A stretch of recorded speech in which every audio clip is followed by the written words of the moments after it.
কবিতা কালো আধার। দিগ্বিজয় করিব কি সে কালো আধার দিগন্ত জোড়া, চোখে আসে না আলোর ঝিলিক, অন্ত খুঁজে পায় কাহারা। রহস্যভেদী পথিকের আজ ভীষণ রকম নাকি গোস্বা, কালো আধার কি তব কোনদিন হবে না, নাকি রয়ে যাবে অমাবস্যা।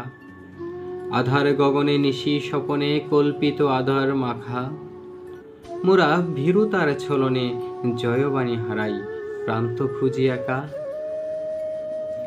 বিভৎস নাকি হৃদের পুলকিত টুকরো, প্রেরণার হাতছানি তবু মিছে টান। ফাগুন বহে না হৃদে আগুন বাসা বাঁধে, আত্মার হয় না কিছু কল্যাণ। কালো আধারে আর কত দিবস রাতি পোহাবে মানব দল, এ বারতা কি মুছিতে হইবে না, উচ্ছল করিতে আত্মার কলকল।